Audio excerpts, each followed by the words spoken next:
సముద్రాల చెంతనే వ్యాపార కేంద్రాలుగా రాణించినాయి.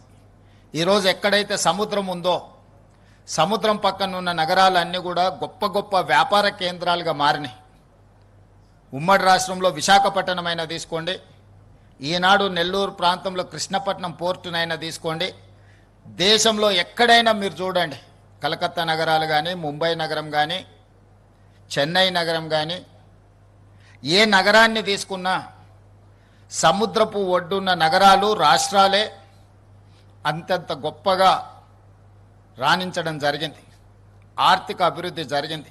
ఈ ఆర్థిక అభివృద్ధి పరిశ్రమల యజమానులకే కాదు, అందులో శ్రమ చేసే ప్రతి చదువుకున్న చదువు లేని వాళ్ళకు కూడా ఉద్యోగ ఉపాధి అవకాశాలు కల్పించడానికి, ఈ దేశంలో నిరుద్యోగ సమస్యను శాశ్వతంగా నిర్మూలించడానికి ఈ సముద్రాలు, ఈ నగరాలు, ఈ నదులు, ఈ పరిశ్రమలన్నీ కూడా ఉపయోగపడ్డాయి. భారతదేశంలోని 29 రాష్ట్రాలలో సముద్రపు ఒడ్డు లేని ఏకైక రాష్ట్రం తెలంగాణ రాష్ట్రం.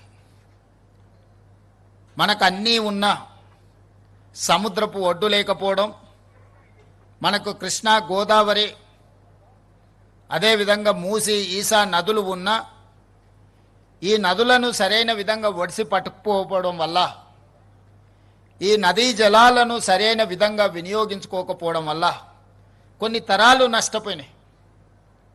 వీటిని వినియోగించకపోతే పర్వాలేదు, కానీ వీటిని కలుషితం చేసి కాలుష్యం వెదజల్లే పరిశ్రమలుగా ఈ నదులను మనం తయారు చేసినాం. ఇది ప్రకృతి వల్ల జరిగింది కాదు, ఇది ప్రజల వల్ల జరిగిన తప్పిదం, ఇది మానవ తప్పిదం.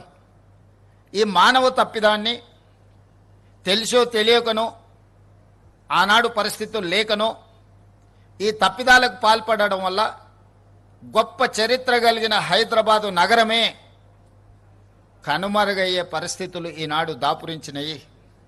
దీనికి ఉదాహరణే ఢిల్లీ నగరం. ఢిల్లీ రాజకీయ కేంద్రం. ప్రధానమంత్రి, రాష్ట్రపతి, పార్లమెంటు భవనాల నుంచి సుప్రీంకోర్టు వరకు పెద్ద పెద్ద విద్యా సంస్థలు, పెద్ద పెద్ద విదేశీ పెట్టుబడులు వచ్చిన ఢిల్లీ నగరం ఈరోజు ఆ నగరం వెదజల్లుతున్న కాలుష్యం వల్ల ఈరోజు ఆ నగరంలో జనజీవనం స్తంభించింది. వాహనాలను ప్రభుత్వమే నిలిపేసింది, పాఠశాలలను ప్రభుత్వమే బంద్ పెడుతుంది, ప్రభుత్వ కార్యాలయాలనే ప్రభుత్వం సెలవులు ప్రకటిస్తుంది, పార్లమెంటు కూడా సెలవులు ప్రకటించవలసిన పరిస్థితి వచ్చింది. నేను ఒక్కటే అడుగుతున్న ఈ ప్రాంత ప్రజాప్రతినిధులను, ఢిల్లీ నగరంలో ప్రధానమంత్రి, రాష్ట్రపతి ఉన్నా కాలుష్యాన్ని మనం సరైన సమయంలో నియంత్రించకపోవడం వల్ల యమునా నది కాలుష్యమై ఢిల్లీ నగరాన్ని కప్పేస్తుంటే, ప్రభుత్వ కార్యాలయాలన్నీ సెలవులు ప్రకటిస్తుంటే, అక్కడికి వచ్చిన పెట్టుబడులు ఇతర రాష్ట్రాలకు, ఇతర దేశాలకు తరలిపోతుంటే, ఆ నగరం నుంచి, ఆ నగరంలో వెదజల్లుతున్న కాలుష్యం నుంచి మనం ఏదైనా నేర్చుకోవాల్సిన అవసరం ఉన్నదా లేదా? ఈరోజు తాత్కాలికమైన రాజకీయ ప్రయోజనాల కోసము, భవిష్యత్ తరాల కోసం చేస్తున్న అభివృద్ధి, నిలబెడుతున్న సంస్కృతిని అడ్డుకోవడము ఏ సంస్కృతికి ఇది తార్కణమని చెప్పి నేను అడగదలుచుకున్నా. ఈనాడు ఈ మూసీ నదీ పరివాహక ప్రాంతంలో మూసీ నదిని ప్రక్షాళన చేయడం ద్వారా మూసీ నదీ పరివాహక ప్రాంతంలో మన విశ్వాసాలైన, మనం ఆచరిస్తున్న హిందూ మతం కావచ్చు, ముస్లిం మతం కావచ్చు, క్రిస్టియన్ మతం కావచ్చు, లేదా సిక్కులు ఆచరిస్తున్న మత విశ్వాసాలు కావచ్చు, హైదరాబాద్ నగరం మత సామరస్యానికి ఒక వేదిక. ఈ మత సామరస్యానికి వేదికైన మూసా, ఈసా నదుల యొక్క పరివాహక ప్రాంతంలో మంచిరేవుల గ్రామంలో, గండిపేట పరిధిలో ఈనాడు మచిలేశ్వర స్వామి, ఓంకారేశ్వర స్వామి ఈ రాష్ట్రంలో, ఈ దేశంలో అత్యధికంగా విశ్వసించే శివుడి భక్తులకు ఒక అద్భుతమైన ఆలయాన్ని ప్రాంతంలో నిర్మించాలి, 1400 సంవత్సరాల చరిత్రను పునరుద్ధరించాలి అని మొట్టమొదట గండిపేట ప్రాంతంలో మూసీ నది ప్రక్షాళనకు సంబంధించి ఈశ్వరుడి ఆశీర్వాదంతో ఈనాడు ఈ కార్యక్రమాన్ని మా ప్రభుత్వం చేపట్టింది. అన్ని అడ్డంకులను ఈశ్వరుడే తొలగిస్తాడని ఎవరైనా దీని మీద దుష్ప్రచారం చేసినా, దీనికి పెడార్థాలు అంటగట్టిన ఈ రాష్ట్ర ప్రభుత్వం శివతాండవం చేస్తుందని చెప్పి నేను వేదిక మీద నుంచి సవినయంగా నేను చెప్పదలుచుకున్నా. ముందుకి తరలిపోయిన తర్వాత అత్యధిక ముస్లిం జనాభా ఉండే చార్మినార్ ప్రాంతంలో మక్కా మసీద్ చరిత్రలోనే ఒక గొప్ప గుర్తింపు పొందింది. ఆ ప్రాంతంలో ఒక అద్భుతమైన మసీదును నిర్మించడం ద్వారా లక్షలాది మంది ముస్లిం మైనారిటీ సోదరుల యొక్క మత విశ్వాసాన్ని చురగొనే విధంగా, ప్రార్థనలు చేసుకునే విధంగా మూసీ నది పరివాహక ప్రాంతంలో ఒక అద్భుతమైన మసీదును కూడా మనం నిర్మించాలనుకుంటున్నాం. ఇంకా కొంచెం ముందుకు సాగితే సిక్ చావుని గౌలిగూడ ప్రాంతంలో మా సిక్ సోదరులు చాలామంది అక్కడ నివసిస్తారు. ఆ ప్రాంతానికి ఒక చరిత్ర ఉన్నది. అక్కడ ఒక గొప్ప స్వర్ణ దేవాలయం లాంటి సిక్ సోదరుల యొక్క విశ్వాసానికి ఒక మందిరాన్ని నిర్మించాలి ఈ మూసీ నది పరివాహక ప్రాంతంలో అని చెప్పి ఈనాడు మా ప్రభుత్వం భావిస్తుంది. అలా ముందుకెళ్ళిన తర్వాత ఉప్పల్ నాగోల్ ప్రాంతంలో ఒక అద్భుతమైన చర్చ్ను మెదక్లో 100 సంవత్సరాల క్రితం, అంతకంటే ముందే కరువు వచ్చినప్పుడు ఒక అద్భుతమైన చర్చిని ఆ ప్రాంత ప్రజలకు జీవనోపాధి కల్పించడానికి, ఆకలి తీర్చడానికి ఆనాడు ఒక అద్భుతమైన చర్చ్ను నిర్మించడం జరిగింది. ఆ స్ఫూర్తితోటి ఉప్పల్ నాగోలు ప్రాంతంలో క్రిస్టియన్ సోదరుల కోసం కూడా ఒక అద్భుతమైన చర్చ్ను నిర్మించడం ద్వారా మూసా ఈసా నదులు వికారాబాద్ మచ్కుందా నదిలో మొదలై 240 కిలోమీటర్లు ప్రవహించి రంగారెడ్డి జిల్లా, హైదరాబాద్ జిల్లా, నల్గొండ జిల్లాలో వాడపల్లిలో కృష్ణా నదిలో కలవబోతుంది.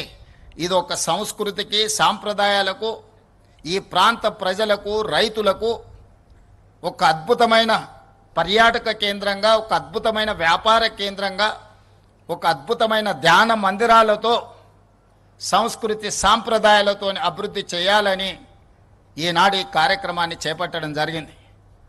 మీరు అనుకోవచ్చు, మరి మూసా ఈసా నదులు సంవత్సరం మొత్తం ప్రవహించవు కదా, వర్షాకాలంలోనే నీళ్ళు వస్తాయి.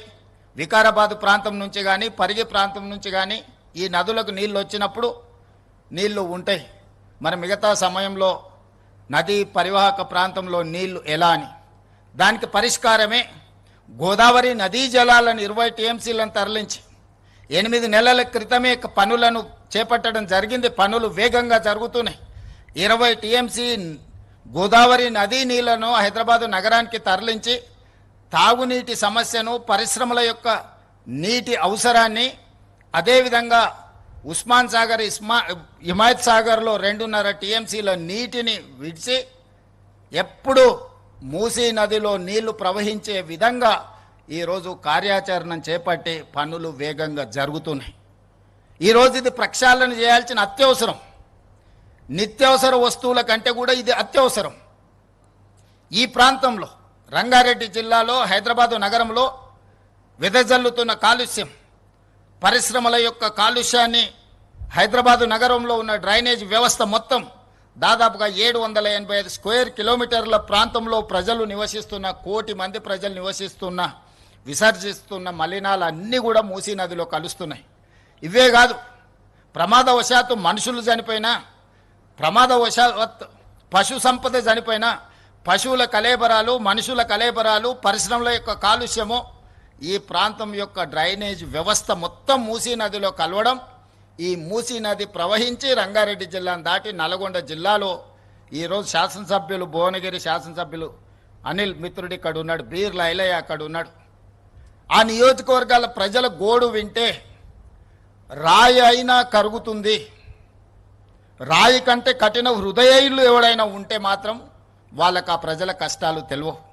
ఈ కాలుష్యం వల్ల ప్రాంతంలో వ్యవసాయంలో పండించిన పంటలు ఎవ్వరూ తినలేని పరిస్థితి వచ్చినాయి. వాళ్ళు పండించింది ఎక్కడో అమ్ముకొని అగ్వకు సగ్వకు ఇతర ప్రాంతాలలో పండించిన వ్యవసాయ ఉత్పత్తులను ఈరోజు తినే పరిస్థితి.